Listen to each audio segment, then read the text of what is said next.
Welcome to the Inner Circle with Kevin Dahlstrom, and I'm Mike Brown. The idea behind this show is that Kevin and I have a lot of deep discussions that we shape each other's thinking. The whole concept is that iron sharpens iron. And so many men especially don't have a place to go for deep, emotionally vulnerable, and high-level philosophical discussions. So our idea was we would just start to share some of these inner circle discussions with you guys on Twitter and on the podcast, and sort of just dive into topics that we think are interesting and go from there. Kevin, yeah, I'm excited about this. Mike, you and I have become very close friends over the past year or so. I consider you part of my inner circle. We have these conversations anyway. They always go deep and they always benefit me hugely. So we thought, why not just take a topic and share it with the world? We'll keep these pretty short and see where it goes. I'm excited to test this out. And I've got an idea for our first topic. Send it. You, a while back, you posted an X post that I think about a lot. And I'm just going to read the first couple lines for you as a prompt. But your post said, "I wish upon everyone a failure that brings you to your knees. Sounds harsh, but I mean it from a place of love." So tell me a little bit about what you mean by that. You wish upon everyone a failure that brings you to your knees. Yeah, I mean, this is really born of my own experience. And, I think especially with social media, we have sort of shaped our culture to only show the shiny veneer, only show the success, the Instagram perfect life, the house and the cars. And in many ways, I have all of those things. But the single most important lesson that I have learned in my adult life didn't come from any of my wins. It came from my most dramatic failure. So, I love to say from stage, the day I sold my company, I thought I would never be unhappy again. And 2 years later, I was so full of anxiety, so stressed out that there was days I didn't even want to get out of bed in the morning. And it's because I had bought a failing company, hopes of turning it around. And I was losing $100,000 a month. It was an unmitigated disaster. I was hemorrhaging money, watching my bank account dwindle quickly towards zero. And it was in this dramatic failure, finally in my life, I had gotten myself into a situation that I couldn't pull a rabbit out of a hat. Like this was a total and complete disaster. And I sold that company 3 years ago. And I lost about $1.5 million inside of 18 months. The beauty, the wisdom that I gained on the backside of that was so much more valuable, I think, than all of the wisdom combined that I gained from my wins. So that's what I say. So many of us, are, especially in entrepreneurship, high performers, we're so used to winning that the psychological cost of failure increases with every win that we have. So I'll stop there. I want to hear how you respond to that. Yeah, I think a lot of people who have been through a soul crushing hardship would agree with you. Because that tracks for me. In my case, it wasn't so much of like a huge financial loss, but rather, I built a life that on paper looked great, but inside made me feel miserable. And so I rebooted. And I guess one question that begs, because I get this question a lot from younger guys, is do you have to go through the hardship, or is there a way to get the same insights without going through the hardship, or at least can you mitigate it a little bit? So how would you answer that question? Yeah, unfortunately, pain is a great teacher. And and on the flip side, a question that I get a lot is, okay, Mike, you say that when you stand on the top of the mountain, the view is empty, but do I have to learn that for myself? And I think in some ways you do have to, right? Like me as someone who's found financial success, telling other people like, this isn't going to light you up. They're like, I don't know, man, seems pretty great. Like, yeah. And so I think in some ways, like there's no way to shortcut the pain in life, right? Like pain is a universal human experience, but suffering is optional. You introduced me to the concept of the second mountain, which I guess you adapted from someone else who David told you about Brooks, the concept. by and just so people know, the idea is like, we work our whole lives to climb this mountain that we think represents success. You get to the top only to realize that you climbed the wrong mountain, and you look across the horizon and there's the second mountain, the one that you actually need to climb. And I think the question remains, like, do you have to go all the way to the top and kind of have a dramatic event happen to get that epiphany? Or, I mean, I guess I do believe a little bit that if you're super deliberate, you can maybe lessen the pain a little bit. So you still have to experience the feeling, but maybe it doesn't have to be a dramatic, soul-crushing failure.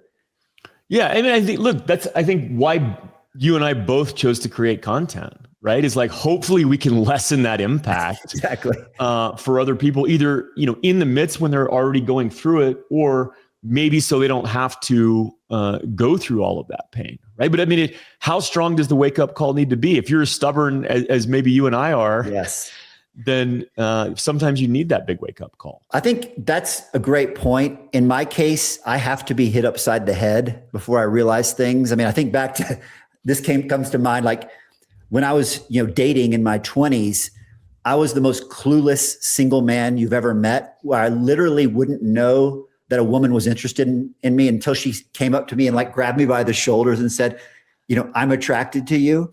So, I don't pick up on subtlety maybe. And so for you and I, maybe it has to be a dramatic reset. But also a second question then is like understanding that you have to go through hardship. That's part of the process. I'm guessing, I think there's a mindset shift that I think can at least make that hardship more productive. Yeah. And so, when I say I wish upon everyone a failure, here's what I gained out of my particular, knee crushing or soul crushing moment. And that is, number one, I lost the arrogance of someone who had never lost. And what I mean is, like, in my life, anything that I set out to do up until that point, I found a way to do. I didn't always get it right the first time, but I sort of always, nailed the goal, stuck the landing. And this taught me so much. Number one, because I realized even if you put in all the right inputs, right? Like, I was working my ass off. I was shoveling money into this company. I had a world-class team. I was an experienced entrepreneur.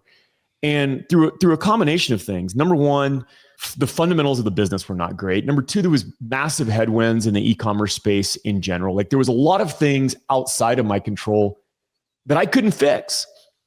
And we sort of had this idea that, like, I'm the captain of my own destiny. And if I just put my mind to it, I can do anything.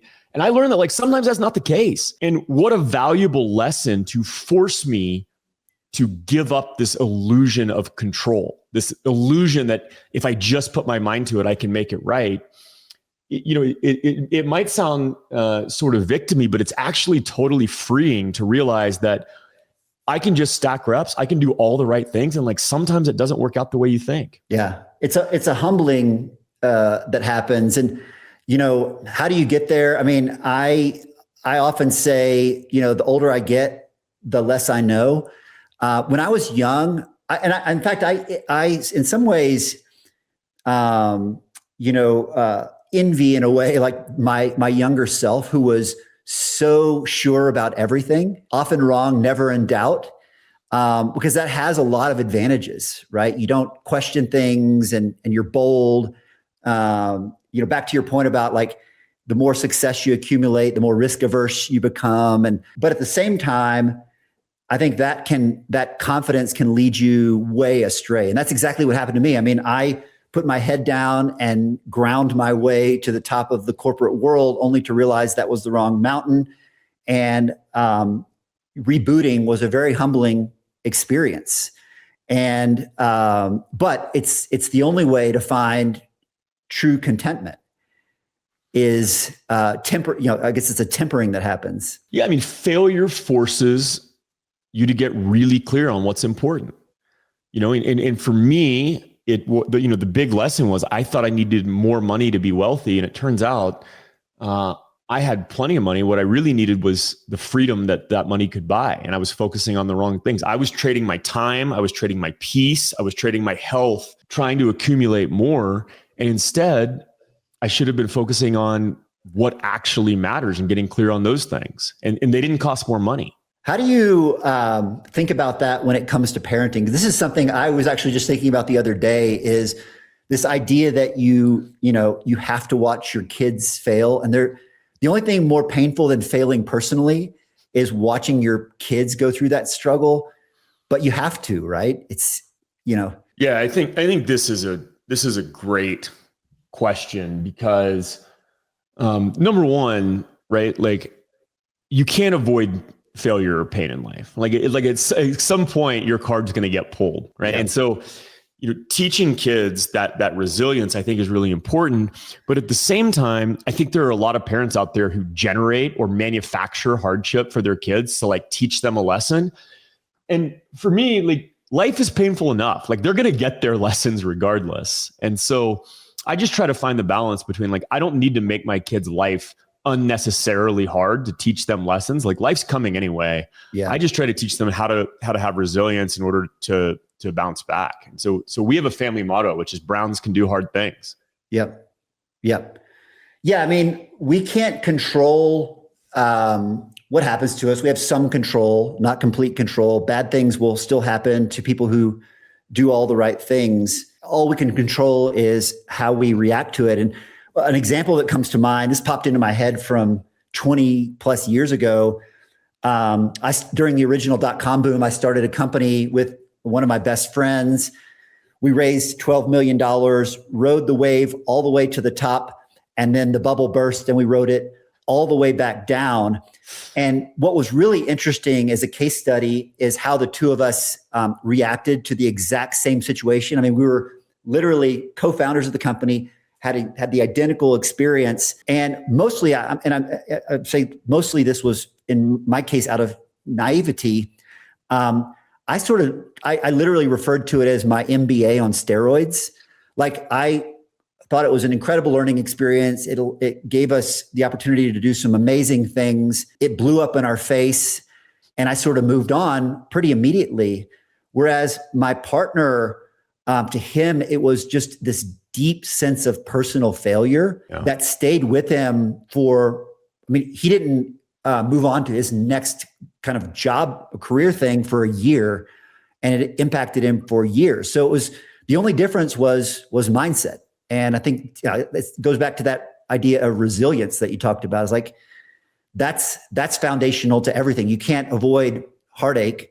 You can become resilient to it. Yeah. I mean, I think what you're really touching on is even below mindset is identity, right? If my identity is tied to my results, right? I am setting myself up for a really tough time. If my identity is tied to my effort, right? Now I can let failures roll off without becoming a threat to my ego, like my threat to my very existence. If I've built my entire worldview of how I view myself on what I can achieve, and when that failure comes calling, it's going to be a really painful awakening. Yeah. And the identity one is a tough one because, the default state, especially for men, is that your identity is your career status, and money. And as much as you try to get away from that, I mean, that's something I think about quite a bit, is like, well, we just became empty nesters. I'm going to get really raw. And we just became empty nesters. And my wife and I don't need a huge house anymore. There are some reasons maybe we keep it, but we don't need it. And we've thought about, like, do we downsize to a condo and then like give ourselves the freedom to travel a little bit? And the thought has crossed my mind that, like, what are people going to think?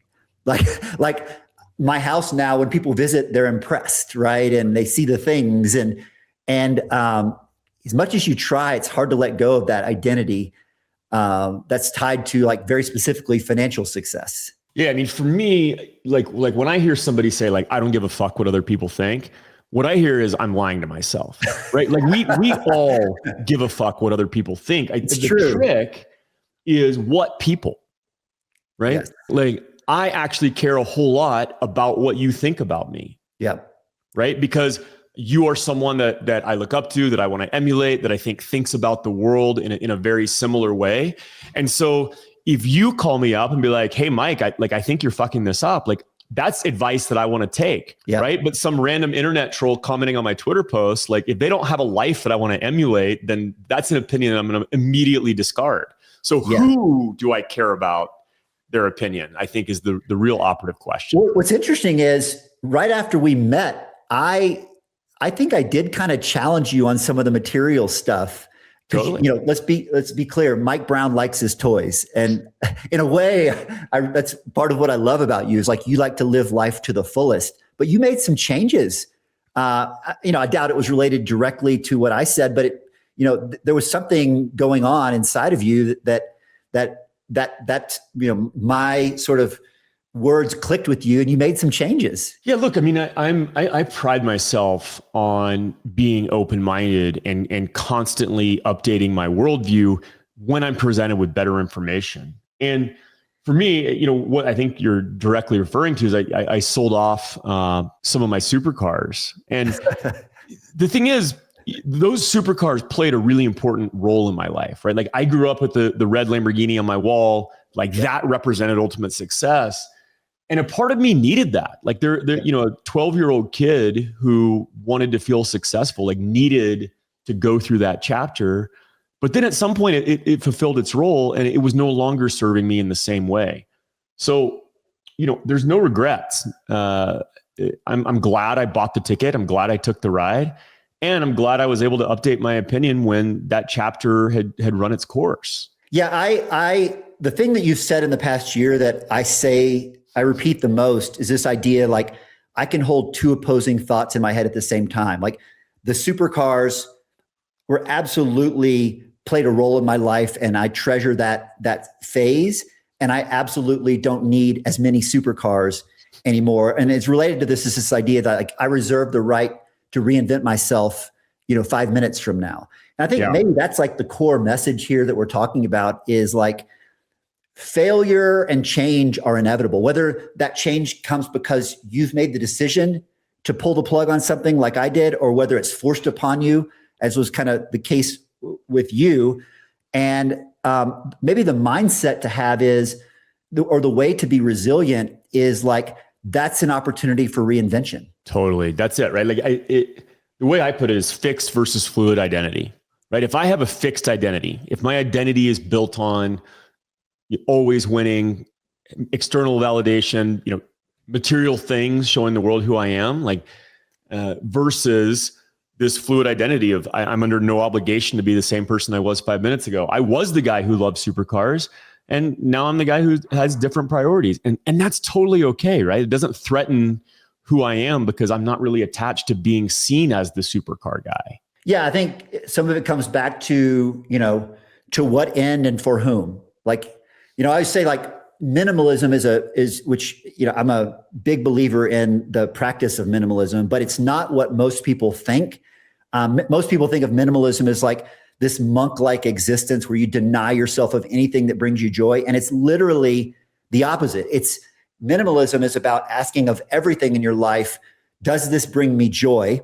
And if it doesn't bring you joy, eliminate it to make room to gorge on the things that do bring you joy. And the things that do bring you joy can change over time. Yeah, this is I call it the Marie Kondo budget, right? Like, does this spark joy? If not, thank you for your service. And that's exactly what I did with my supercars. I used to be deeply involved in car culture and go to the track and go on weekend drives every weekend. And then, another one of my favorite quotes is show me your calendar, show me your bank account, and I'll show you what you value. Yeah. And my bank account was saying that I valued these cars, but my calendar wasn't. I wasn't driving them. Now they were just collecting dust in the garage. What a cool opportunity to update and release and repurpose those things to things that do actually bring me joy. Well, that's awesome. I mean, maybe that's a good place to wrap this first quick episode is, with the idea, going back to the tweet that we started with, wish upon everyone a failure that brings you to your knees. The reason is because that failure is an opportunity for reinvention and to be introspective about what is my identity? Has my identity changed? Yeah. And really always evaluating, I think, what's important to me now, right? Not what's important to me yesterday. And we can't predict what may be important in the future, but at this current point in my life, like what's important and am I living in alignment with those values? I think that's the question to constantly return to. Yeah. Alignment. Awesome, brother. Yeah, just smashing 100 years of life philosophy, a combined 100 years of life philosophy into 18 minutes. But there you go. What a great jam. I look forward to more, my friend. Awesome. Thanks, Mike. This is Inner Circle, two friends thinking out loud about the things that matter. If you want to continue the conversation, both Kevin and I write on X, so follow along there. And if this conversation sparks something in you, please share it with a friend. We'll see you next time. Thanks.